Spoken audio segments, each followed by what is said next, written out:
O código dos ossos, a linguagem secreta dos cemitérios medievais.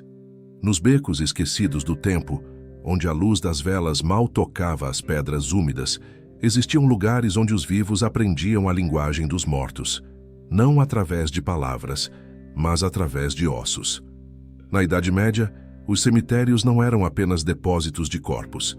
Eram livros abertos, escritos com crânios, fêmures, clavículas e vértebras. Cada túmulo, cada ossário, cada sepultura coletiva contava uma história silenciosa. E os que sabiam ler descobriam muito mais do que nomes e datas. Descobriam advertências, segredos e mapas espirituais codificados em cálcio e pó. Essa é a história não contada dos ossos, a linguagem esquecida dos cemitérios medievais. O código oculto da morte.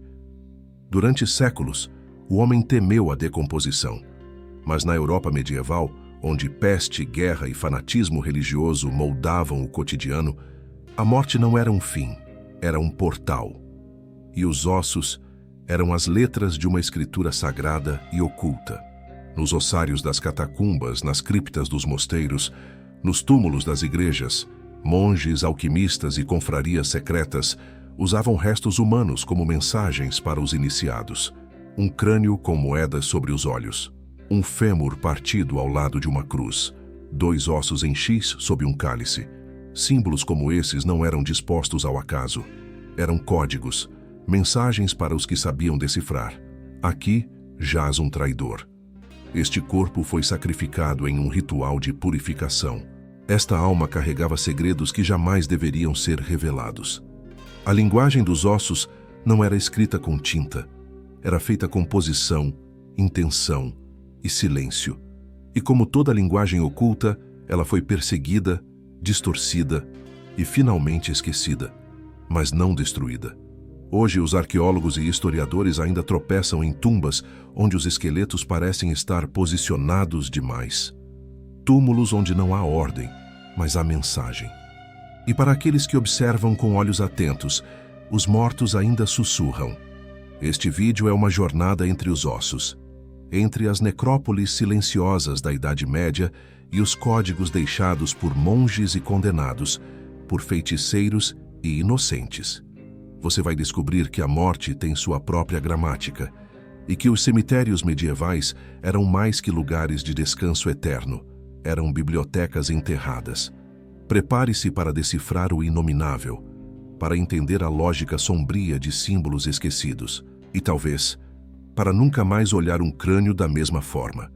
Escondidos sob igrejas, atrás de altares e sob mosteiros esquecidos, estão os ossários medievais, salas silenciosas onde os ossos dos mortos formam padrões, símbolos e geometrias tão precisas que seria impossível chamá-las de acaso. Na superfície, parecem apenas depósitos de restos mortais. Mas ao olhar mais de perto, percebe-se algo inquietante.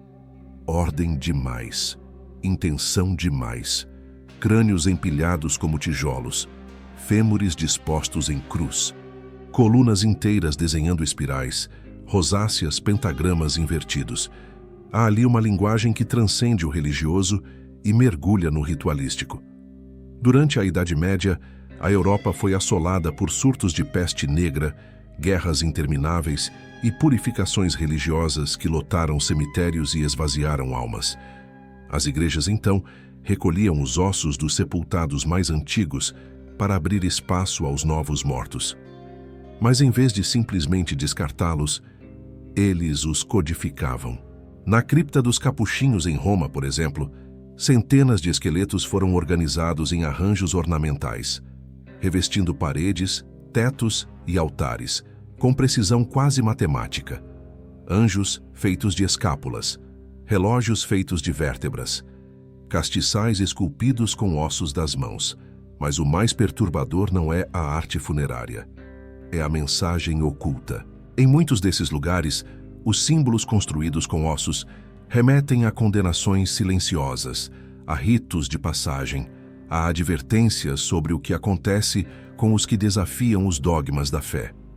Alguns ossuários exilam crânios, colocam-nos voltados para a parede, como se envergonhados. Outros separam os restos dos supostos hereges e os isolam de qualquer padrão. Há casos onde os ossos foram intencionalmente marcados com cortes ou gravuras ocultas feitas à faca. E há ainda os ossários secretos, conhecidos apenas por confrarias monásticas.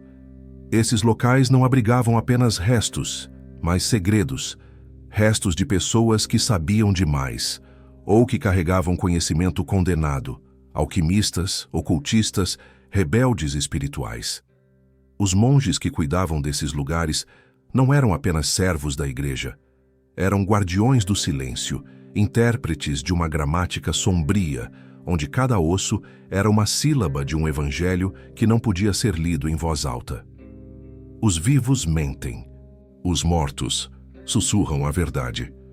Em tempos onde questionar a autoridade da fé era punido com tortura ou fogo, os ossários tornaram-se diários secretos da alma coletiva, escondidos à vista de todos. Ninguém ousava destruí-los, afinal, eram lugares sagrados. Mas poucos compreendiam que, entre os muros de pedra e cálcio, residiam mensagens contra o próprio sistema que os ergueu. Hoje, estudiosos começam a catalogar esses símbolos. Tentam reconstruir o alfabeto dos ossos. Mas muitos mistérios resistem. Porque talvez para entender plenamente esses códigos, não seja necessário apenas ler, mas lembrar.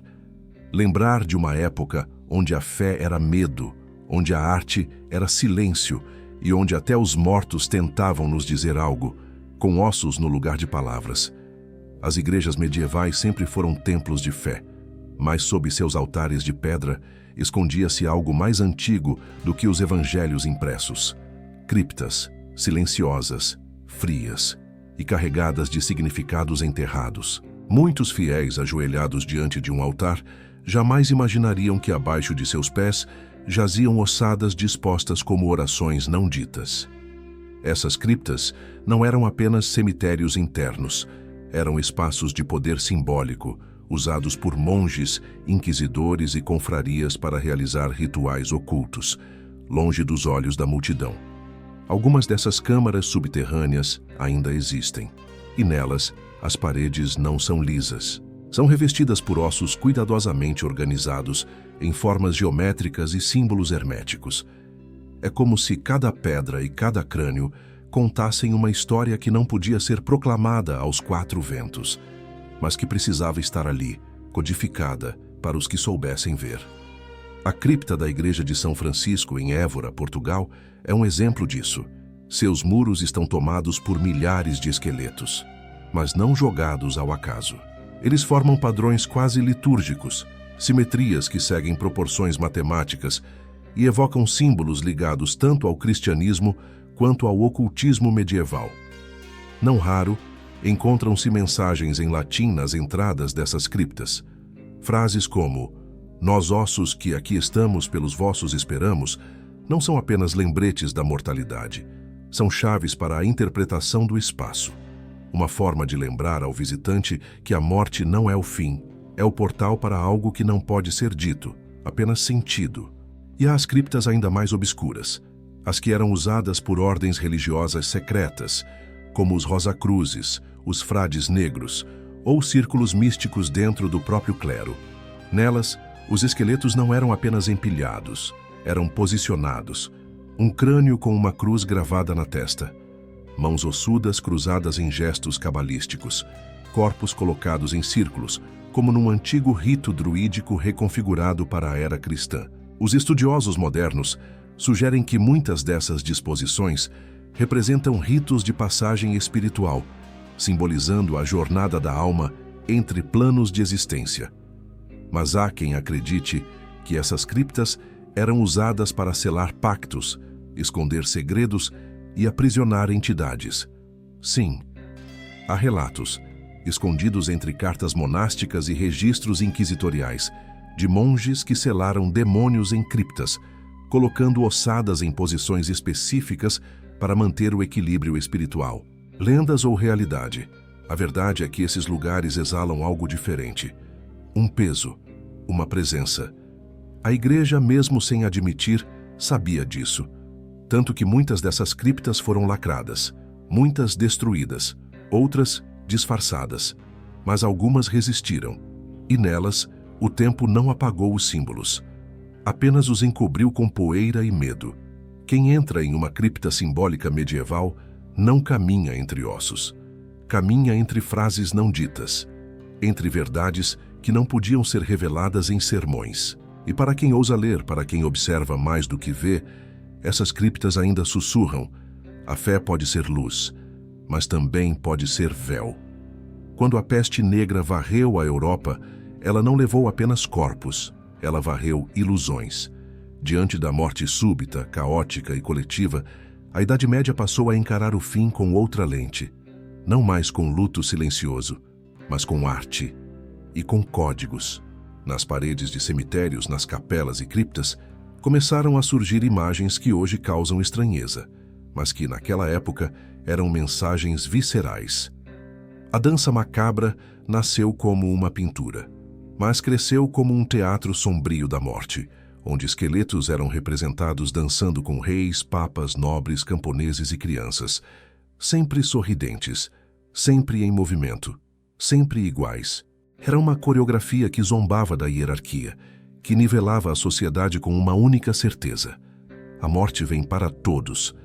Mas essas obras não eram apenas sátiras, elas escondiam lições esotéricas e códigos visuais complexos. O gesto dos esqueletos, as roupas dos vivos, o número de figuras em cena, tudo tinha um significado oculto. Monges copistas, influenciados por textos apócrifos e pelo conhecimento gnóstico, começaram a inserir detalhes sutis nas representações. O anjo que observa em silêncio ao fundo, o cálice tombado no chão, o símbolo de Saturno gravado na parede atrás de um bispo. Cada elemento servia como alerta espiritual, como mapa do destino humano. Em algumas representações, a morte dança sozinha com espelhos ao redor, uma alusão clara à vaidade e à cegueira espiritual. Em outras, a morte se recusa a tocar certas figuras, como se indicasse que nem todos os corpos estavam prontos para o fim, ou que alguns estavam marcados para outro tipo de julgamento. A dança macabra era, em essência, uma liturgia proibida, um rito visual que lembrava aos fiéis que a alma precisava estar desperta, porque a morte podia chegar a qualquer momento, e quando chegasse, ela perguntaria apenas uma coisa: você dançou com verdade ou apenas com aparência? Essa representação começou a se espalhar, primeiro como murais em igrejas menores, depois como esculturas nas paredes de cemitérios, mais tarde até como pequenos ossuários pessoais onde artistas esculpiam dançarinos cadavéricos em marfim, madeira ou pedra. Era comum que mestres espirituais usassem essas imagens em meditações, pedir que seus discípulos visualizassem sua própria morte dançando com eles. Não por morbidez, mas para despertar a consciência da efemeridade da carne e da eternidade do espírito. A dança macabra não era sobre o fim, era sobre o que você carrega quando o fim chega.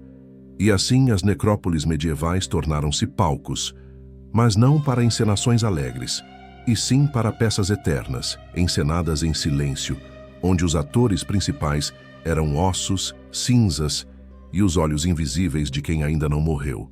Nos dias atuais, poucas dessas representações sobreviveram, mas em algumas igrejas ainda é possível vê-las, cobertas de mofo, quase apagadas, mas resistindo, porque talvez, mesmo esquecida, a morte nunca pare de dançar.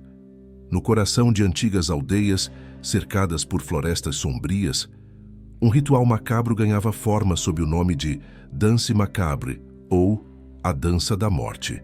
Representações gravadas em pedras, murais e tumbas retratavam esqueletos em ronda com os vivos, reis, padres, camponeses e crianças. Mas aquilo não era apenas arte, era um código visual, um alerta sutil esculpido entre as lápides como uma verdade inegociável. A morte iguala a todos. Esse símbolo se espalhou como uma praga silenciosa pelos cemitérios europeus após as grandes pestes. A figura esquelética de braços estendidos, guiando o homem ao seu último destino, era uma forma sombria de lembrança. Não importa o poder, a beleza ou o ouro. todos dançariam no mesmo compasso final. Nas lápides de pedra calcária, a dança era marcada por uma simetria inquietante. Um nobre sorridente de mãos dadas com um cadáver, um clérigo surpreso, puxado por um esqueleto. Cada figura estava posicionada com precisão ritualística, como se os próprios mortos quisessem comunicar algo mais profundo do que o medo, uma sabedoria oculta. Arqueólogos descobriram que, em alguns cemitérios da Alsácia e da Baviera, certos ossários eram dispostos de maneira circular em forma de coreografia. Não era por acaso. Os corpos eram alinhados ao redor de altares ou cruzes centrais, imitando uma roda silenciosa, uma dança de ossos eternizada no tempo. Essa disposição, segundo registros esquecidos de monges do século XIV, tinha a função de manter os mortos em harmonia, evitando que as almas vagassem errantes. A dança da morte também escondia um segundo código, mais sutil. Ela representava o ciclo eterno da vida e da morte. Para os iniciados, membros de ordens secretas e confrarias funerárias, os passos da dança eram uma metáfora iniciática. Cada posição, cada gesto esculpido era uma lição sobre o desapego, a impermanência e a verdade final. Não era apenas arte, era doutrina, era advertência. E, acima de tudo, era linguagem sagrada, falada apenas por quem ousava decifrar os sinais silenciosos deixados pelos mortos. Nas sombras dos cemitérios, onde a pedra e o osso se encontram, a dança dos mortos ainda ecoa, não em música, mas em silêncio. E quem escuta esse silêncio descobre segredos que os vivos jamais ousariam revelar. Entre os muitos mistérios que envolvem os cemitérios medievais, um padrão inquietante chamou a atenção de arqueólogos e ocultistas: crânios enterrados virados para o leste. Não era um erro, não era coincidência. Era um posicionamento ritualístico, um fragmento de uma linguagem esquecida, esculpida na própria disposição dos mortos. Nas antigas tradições monásticas, acreditava-se que Cristo retornaria pela aurora. O leste, onde nasce o sol, era o portal da ressurreição. Por isso, os fiéis eram enterrados com o rosto voltado para essa direção, como quem aguarda mesmo na morte o chamado final. Mas com o tempo, essa prática ganhou contornos ainda mais enigmáticos. Estudos recentes revelaram que nem todos os crânios voltados para o leste pertenciam a cristãos devotos. Alguns eram de criminosos, hereges e até mulheres acusadas de bruxaria. Por que, então, o privilégio da aurora? A resposta pode estar na ideia de redenção forçada. Era como se o próprio cemitério quisesse dar a esses corpos a chance de acordar para a luz, mesmo que em silêncio, mesmo que à força. Há relatos de padres que, em segredo, alteravam a posição dos crânios nas ossadas, mesmo décadas após o enterro. Era um ritual noturno feito sob juramento. Virar o crânio de um condenado para o leste significava libertá-lo do ciclo de tormento. Não por misericórdia, mas por temor de que aquela alma se levantasse em rebelião. Em algumas regiões da Morávia, cruzes discretas esculpidas no lado oriental de túmulos marcavam os locais onde os crânios haviam sido redirecionados. Para os monges iniciados, aquilo não era apenas um gesto religioso, mas uma codificação espiritual. Este morto foi devolvido à luz. O curioso é que, mesmo após séculos, alguns crânios mantêm ainda hoje a posição voltada ao nascente, como sentinelas silenciosas aguardando um despertar. E quem caminha pelos velhos cemitérios e percebe esse padrão, começa a compreender que há muito mais do que ossos sob a terra. Há escolhas, há mensagens, e há um idioma profundo que só pode ser lido por quem aceita que o silêncio dos mortos nunca é absoluto. Sob a terra endurecida dos cemitérios medievais, arqueólogos encontraram algo perturbador. Ossadas em que as mãos estavam amarradas com fio de ferro, entrelaçado nos pulsos, como se a morte por si só não bastasse. Essa não era uma prática comum. Era um sinal, um marcador oculto dentro do código dos ossos. Uma mensagem dirigida não aos vivos, mas aos próprios mortos. Acreditava-se que certas pessoas não deveriam jamais retornar. Não por punição, mas por precaução espiritual. Bruxas, suicidas, hereges, assassinos, pessoas que, aos olhos da igreja e do povo, carregavam consigo uma energia inquieta. Amarrar suas mãos era uma forma simbólica de impedir que seus corpos quebrassem o véu entre os mundos e se levantassem. Em cemitérios da Transilvânia e da Boêmia, estudiosos identificaram que os corpos com as mãos amarradas costumavam ser enterrados fora da área consagrada, mas próximos o suficiente para observar os fiéis, como sentinelas indesejadas. Os fios de ferro, enferrujados e partidos hoje, mostram que esse gesto não era apenas físico, era ritualístico, era como selar uma maldição. Mas o mais inquietante são os registros encontrados em antigos grimórios e livros de penitência. Eles revelam que alguns sacerdotes praticavam esse ato sem julgamento público, enterrando pessoas em segredo com as mãos presas. A razão? Morreram com o pecado ainda nos olhos. Os fios de ferro eram enrolados com 3 voltas exatas. Sempre 3.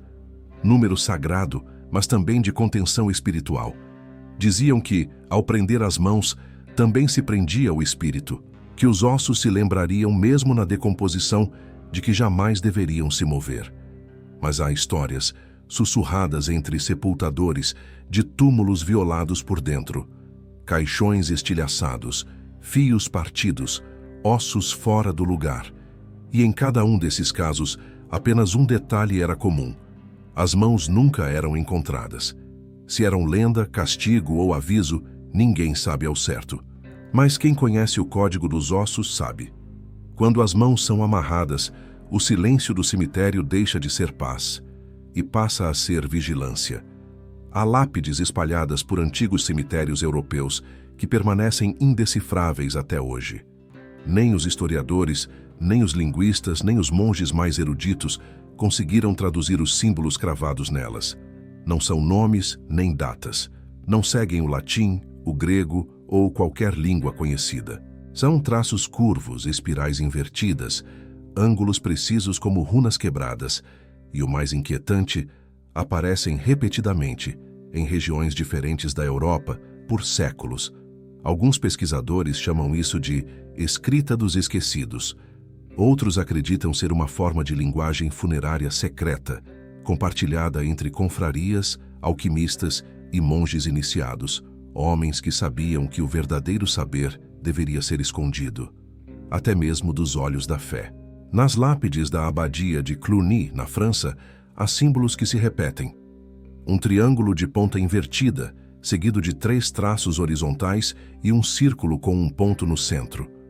Os registros antigos não explicam o significado, mas um pergaminho selado, descoberto nos escombros da cripta em 1892, revelava uma possível tradução. Este aqui sabia demais. Outras inscrições encontradas na Moldávia e no norte da Itália trazem símbolos muito semelhantes, quase como um alfabeto que liga mortos separados por milhares de quilômetros. E o padrão mais assustador é que essas lápides nunca apresentam nomes, são túmulos anônimos, mas profundamente marcados por algo que precisava ser dito, sem palavras. Alguns estudiosos afirmam que esses sinais eram códigos de proteção, formas de selar o conhecimento do morto para que não fosse corrompido ou roubado por entidades do além. Outros vão mais longe. Dizem que essas lápides não selam um morto, selam um segredo. Hoje, nas visitas noturnas guiadas por historiadores do oculto, essas lápides são apontadas com reverência e medo. Dizem que se alguém copiar os símbolos com precisão e repeti-los em voz alta ao pé da lápide, pode ouvir uma resposta, mas poucos tentaram. E os que tentaram e nunca relataram o que ouviram. Talvez a verdadeira linguagem dos mortos não deva ser compreendida. Talvez essas inscrições sejam mais do que letras. Talvez elas sejam portas. Entre os detalhes esquecidos pelas gerações que visitam os velhos cemitérios, há um elemento que poucos percebem e menos ainda compreendem: a cruz invertida esculpida no pé das lápides. Não no topo, como símbolo de fé, mas discretamente rente ao solo, quase como um segredo sussurrado. para quem se abaixa diante da morte. À primeira vista, muitos acreditam que se trata de um símbolo profano, um sinal de satanismo, rebeldia ou condenação. Mas os registros medievais contam uma história muito diferente. A cruz invertida, nesse contexto, não representava afronta, mas humildade extrema. A tradição remonta a Pedro, o apóstolo que, segundo relatos, teria sido crucificado de cabeça para baixo por não se considerar digno de morrer como Cristo.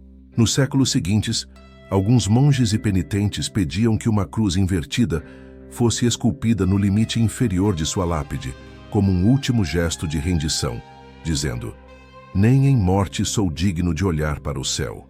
Porém, com o passar do tempo, o símbolo foi sequestrado por outras ordens, secretas, silenciosas, ocultas, em túmulos de monges desertores, alquimistas e membros excomungados da igreja.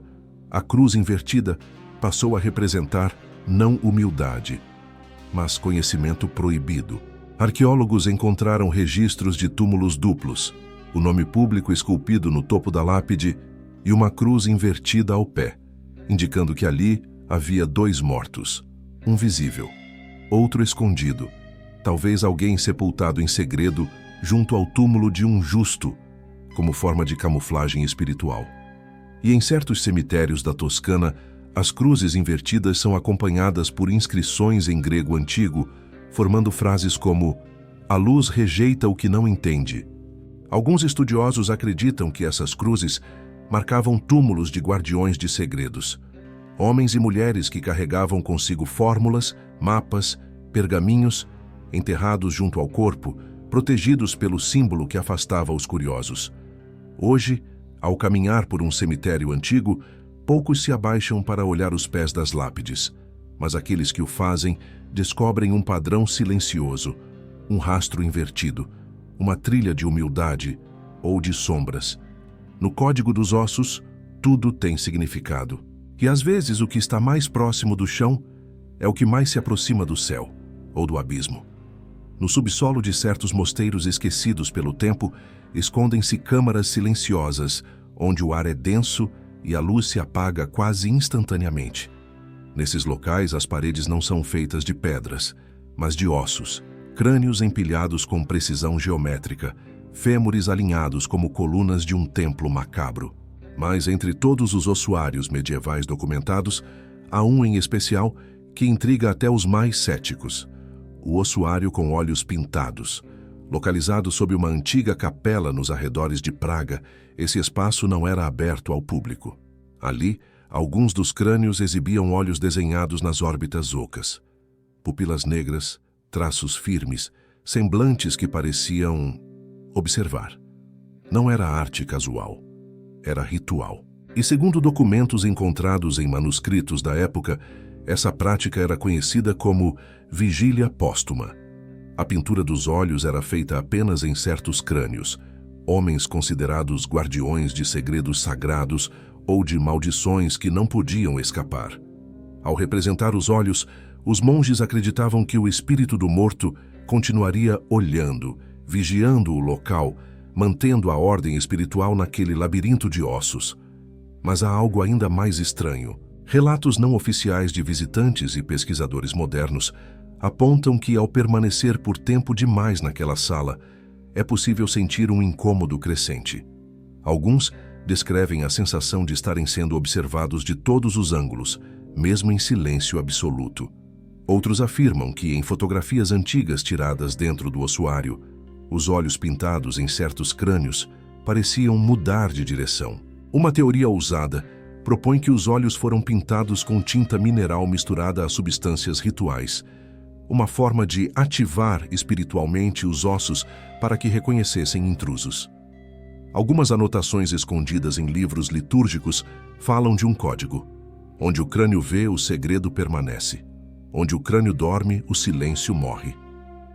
Talvez seja exagero, talvez seja só superstição, mas uma coisa é certa: os olhos que olham do além não pedem explicações, eles apenas veem. E quem ousa encarar de volta corre o risco de ser visto não só por ossos, mas por aquilo que neles ainda permanece desperto. Os cemitérios medievais, à primeira vista, parecem apenas lugares de fim, destinos silenciosos onde a vida se cala. Mas para aqueles que aprendem a observar, a escutar, a decifrar, eles revelam outra função.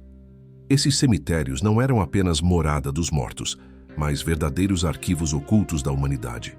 Cada osso posicionado, cada crânio voltado, cada símbolo esculpido em pedra, era parte de uma linguagem construída não para os olhos, mas para a alma. E há registros, apagados das crônicas oficiais, mas preservados em manuscritos guardados em mosteiros secretos, de que certos monges, sacerdotes e até escultores coveiros entendiam essa linguagem. Chamavam-na de verba mortua, a palavra dos mortos. Acreditavam que ao organizar os ossos em certos padrões e entoar frases esquecidas em línguas extintas, os mortos podiam responder, não como fantasmas, mas como ecos, ecos de saberes proibidos, de advertências, de histórias que jamais seriam contadas em voz alta. Em alguns cemitérios da Península Ibérica, há túmulos cujos ossos estavam dispostos em espiral, girando em direção ao centro da cova. Uma disposição antinatural, mas exata. Dizia-se que esses mortos guardavam segredos que jamais poderiam escapar, e que, em noites específicas do calendário lunar, os ossos sussurravam. Claro, não como uma voz humana, mas através do ranger da madeira antiga, do estalo do ferro dos pregos, do movimento imperceptível da terra. Uma comunicação cifrada, só compreendida por quem havia sido treinado para ler o silêncio. Esses coveiros, chamados de intérpretes do vazio, não deixaram descendentes. Apenas símbolos nas paredes das capelas subterrâneas. Setas apontando para túmulos sem nome. Linhas gravadas em pedra que não formam frases, mas chaves. Porque o código dos ossos não é apenas um sistema de símbolos, é um convite, uma convocação àqueles que ousam encarar a morte não como fim, mas como mensagem em estado bruto. E talvez, ao caminharmos por um antigo cemitério e sentirmos aquele arrepio inexplicável, não seja apenas imaginação. Talvez os ossos ainda falem. Talvez eles queiram ser ouvidos. E talvez o mais aterrador de tudo é que nós possamos, enfim, entender.